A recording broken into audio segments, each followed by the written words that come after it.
Olá, vamos a mais um trecho do nosso livro. Hoje nós vamos começar com o capítulo 13, um salto. Unamos agora os pés e demos um salto por cima da escola. E a enfadonha escola onde aprendi a ler, escrever, contar, dar cacholetas, apanhá-las e ir fazer diabruras, ora nos morros, ora nas praias, onde quer que fosse propício a ociosos. Tinha amarguras esse tempo. Tinha os ralhos, os castigos, as lições árduas e longas, e pouco mais, muito pouco e muito leve. Só era pesada a palmatória. E ainda assim, ó palmatória, terror dos meus dias pueris, tu que foste o compelle entrare, é force-os a entrar, a tradução do latim, com que um velho mestre, ossudo e calvo, me incutiu no cérebro o alfabeto, a prosódia, a sintaxe e o mais que ele sabia. Benta palmatória, tão praguejada dos modernos, quem me dera ter ficado sob o teu jugo, com a minha alma imberbe, as minhas ignorâncias e o meu espadim, aquele espadim de 1814, tão superior à espada de Napoleão. Que querias tu, afinal, meu velho mestre de primeiras letras? Lição de cor e compostura na aula. Nada mais, nada menos do que quer a vida, que é das últimas letras. Com a diferença que tu, se me metias medo, nunca me meteste zanga. Vejo-te ainda agora entrar na sala com as tuas chinelas de couro branco, capote, lenço na mão, calva à amostra, barba rapada. Vejo-te sentar, bufar, grunhir, absorver uma pitada inicial e chamar-nos depois à lição. E fizeste isto durante 23 anos, calado, obscuro, pontual, metido numa casinha da Rua do Piolho, sem enfadar o mundo com a tua mediocridade, até que um dia deste o grande mergulho nas trevas, e ninguém te chorou, salvo um preto velho.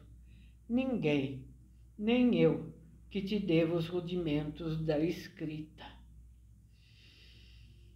Chamava-se Lugero, o mestre. Quero escrever-lhe o nome todo nesta página, Lugero Barata, um nome funesto que servia aos meninos de eterno mote a chufas. Um de nós, o Quincas Borba, esse então era cruel com o pobre homem.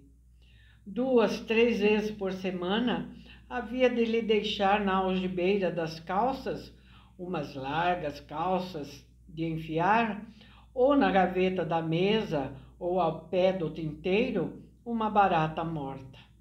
Se ele a encontrava ainda nas horas da aula, dava um pulo, circulava os olhos chamejantes, dizia-nos os últimos nomes.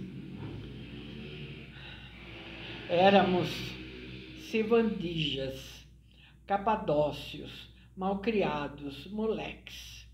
Uns tremiam, outros rosnavam. O Quincas Borba, porém, deixava-se estar quieto, com os olhos espetados no ar. Uma flor, o Quincas Borba. Nunca em minha infância, nunca em toda a minha vida, achei um menino mais gracioso, inventivo e travesso. Era a flor, e não já da escola, senão de toda a cidade.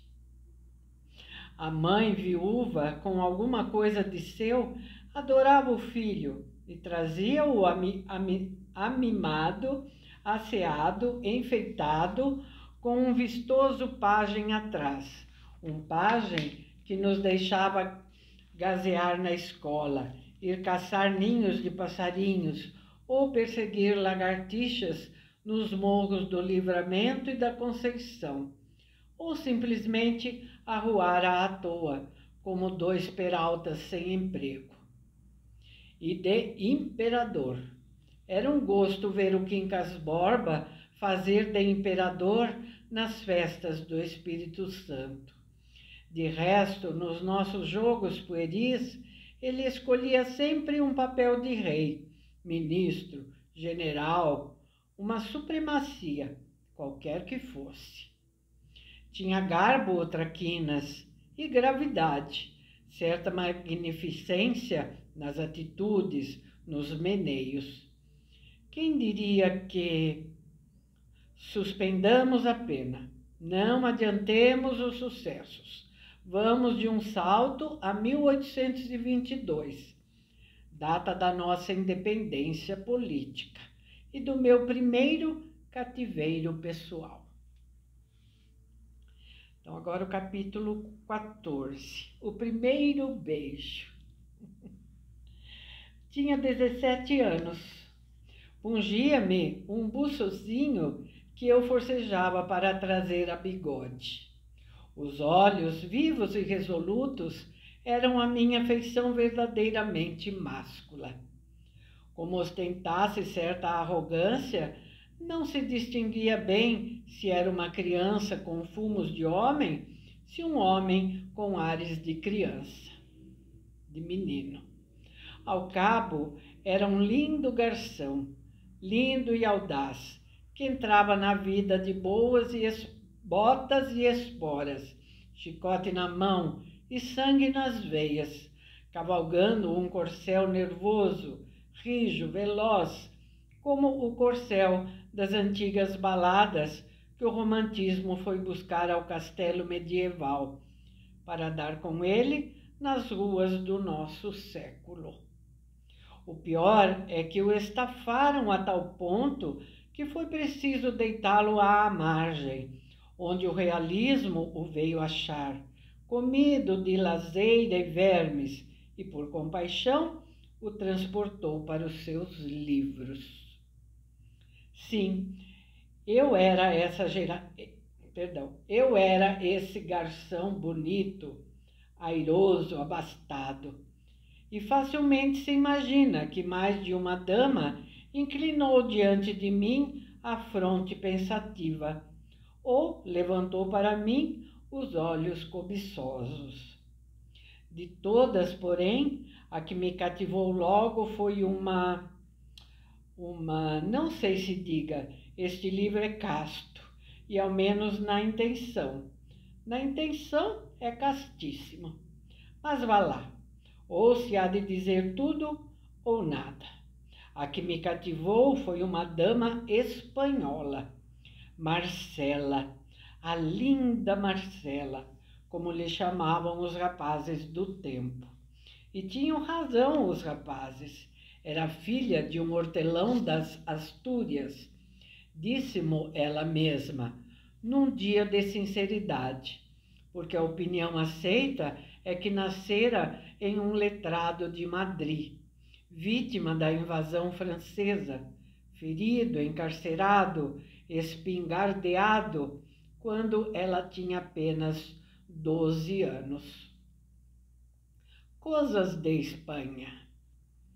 Quem quer que fosse, porém, o pai, letrado ou hortelão, a verdade é que Marcela não possuía a inocência rústica e mal chegava a entender a moral do código. Era boa moça, lépida, sem escrúpulos, um pouco tolhida pela austeridade do tempo, que lhe não permitia arrastar pelas ruas os seus estouvamentos e berlindas. Luxuosa, impaciente, amiga de dinheiro e de rapazes. Naquele ano, ela morria de amores por um certo Xavier, sujeito abastado e tísico, uma pérola.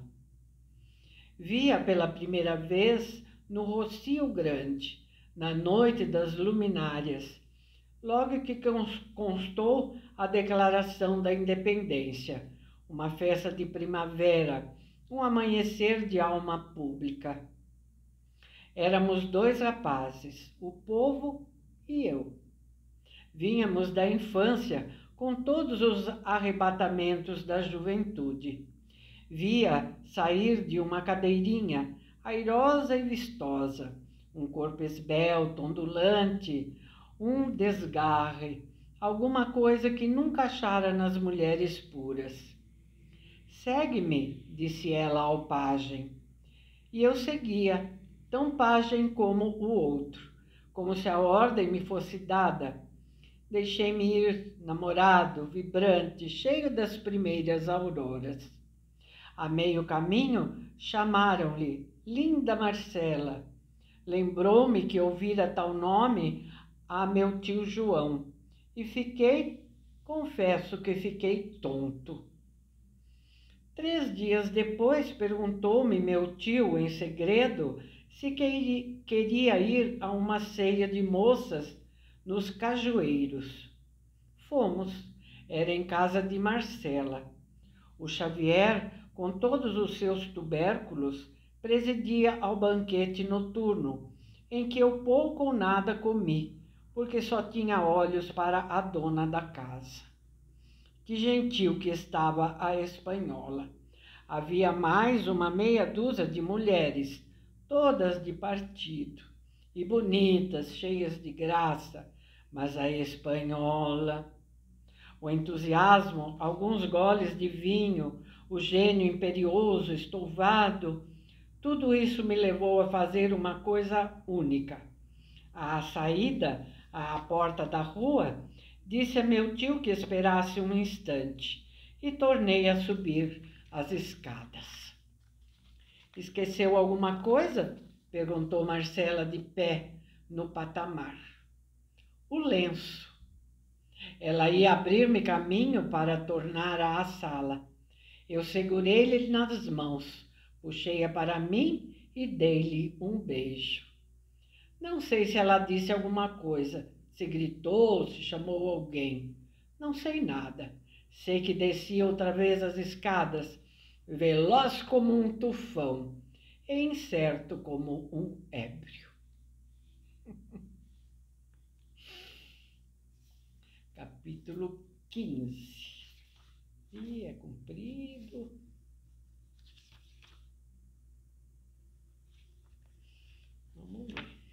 Vamos ver.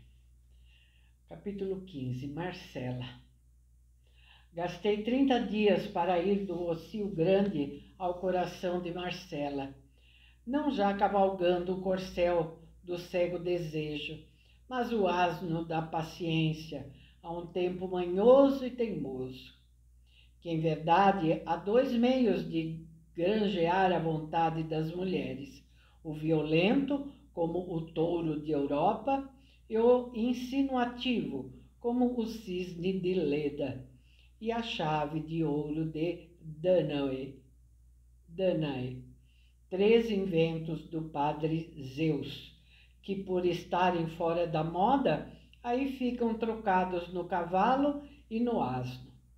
Não direi as traças que urdi, nem as peitas, nem as alternativas de confiança e temor, nem as esperas baldadas, nem nenhuma outra dessas coisas preliminares.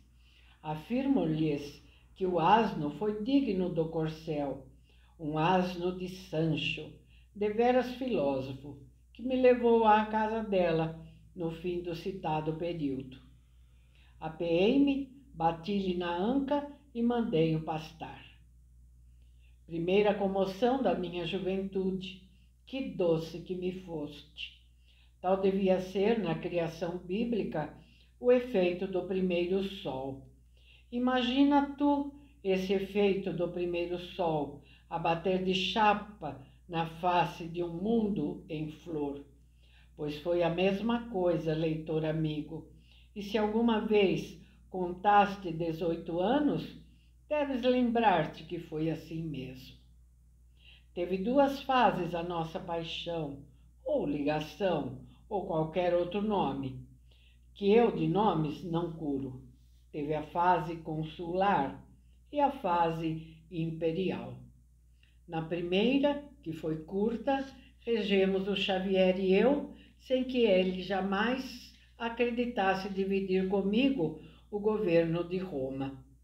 Mas quando a credulidade não pôde resistir à evidência, o Xavier depôs as insígnias e eu concentrei todos os poderes na minha mão. Foi a fase cesariana. Era meu o universo, mas, ai, triste, não era de graça. Foi-me preciso coligir dinheiro, multiplicá-lo, inventá-lo. Primeiro explorei as larguezas de meu pai.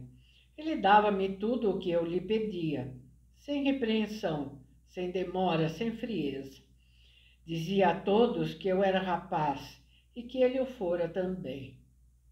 Mas a tal extremo chegou o abuso que ele restringiu um pouco as fraquezas. Depois mais, depois mais. Então recorri à minha mãe e induzia a desviar alguma coisa que me dava às escondidas. Era pouco. Lancei mão de um recurso último.